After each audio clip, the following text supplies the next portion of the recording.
Indumentaria antigua mexicana por Antonio Peñafiel. Capítulo 12. Instrumentos de música y bailes de los mexicanos. Instrumentos de música. La enseñanza civil de los mexicanos estaba bajo la dirección del Telpuxtlato, o guarda de los mancebos.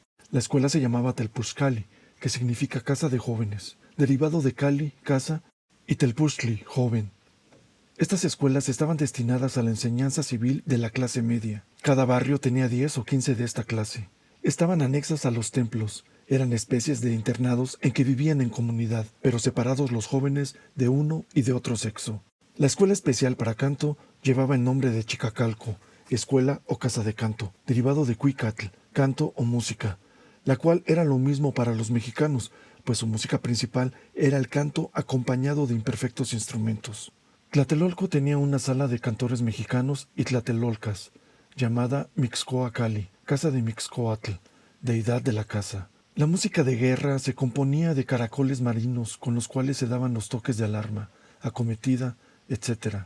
Usaban igualmente de unas banderas pequeñas de oro, las cuales levantaban en lo alto cuando tocaban la alarma para que comenzara la pelea. Los generales llevaban a la espalda un pequeño atambor, que tocaban dando sus órdenes a los jefes inferiores. Bernal Díaz, después de transcurridos varios años del asedio de México, recordaba aún con cierto temor los lúgubres sonidos del caracol de Cuauhtémoc.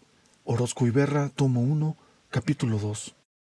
El instrumento de música más conocido de los antiguos mexicanos, todavía en uso en las fiestas de los pueblos indígenas con la inseparable chirimía, especie de flautín corneta, es el teponaxtli, instrumento de 2 sonidos solamente, cilindro de madera hueca con 2 lengüetas del mismo palo. Se toca a modo de tambor, con 2 bolillos forrados en sus extremos con hule o batel. Servía para acompañar los cantos históricos religiosos en las danzas o areitos.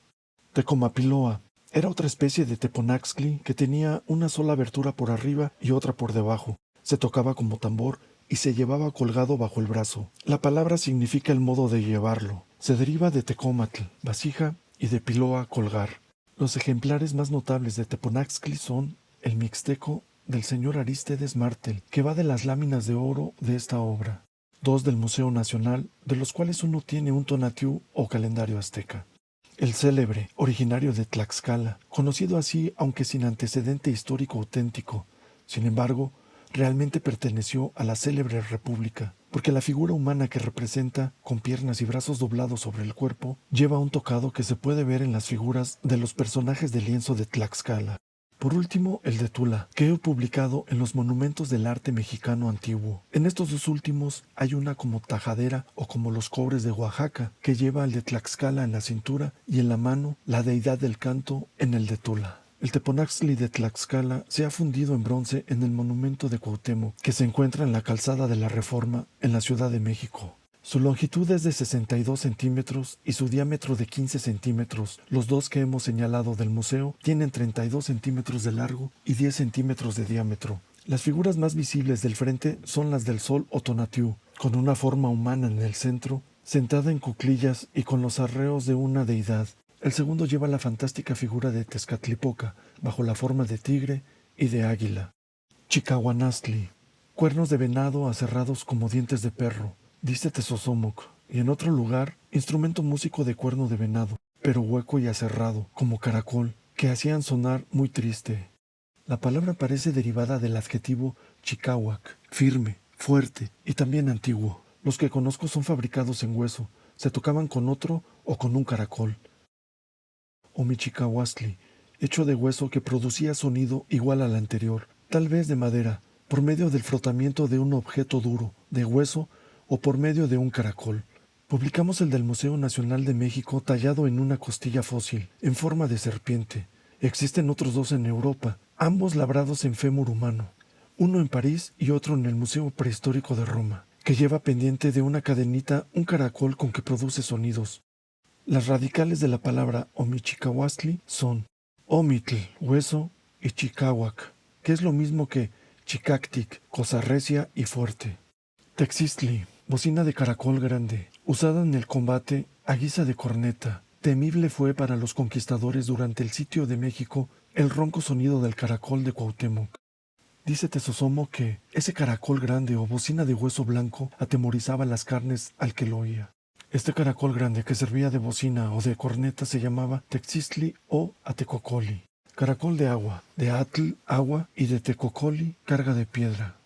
Ayotl, carapacho o caparazón de tortuga que golpeaban como tambor, dice Tezosomoc. Se usaban también de oro, según Sagún. Ayacastli. Usaban también unas sonajas de oro o de frutos huecos en algunos pueblos indígenas. Se hacen de barro. Se fabricaban de un fruto hueco, de los muchos que hay en México. Se hacían pequeños agujeros por donde salían los sonidos por medio de unas piedrecitas que se echaban en el interior. Estas sonajas se fijaban a un mango de madera y servían para acentuar los movimientos en las danzas o bailes. Tlapitzali, flauta, también se llamaba huilacapistli y zosoloctli.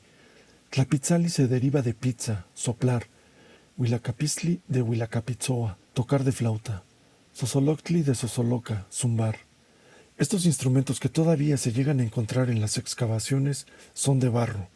Hay otra especie llamada cuautlapitzali, hecha de madera. Tenía, según Tezosomoc, un sonido ronco. Tetzilacatl era otra especie de flauta, cierto instrumento de cobre que tañen cuando danzan o bailan. Dice el padre Molina, la palabra se deriva de tzilacatl, calabaza. No he visto ninguna de esta especie.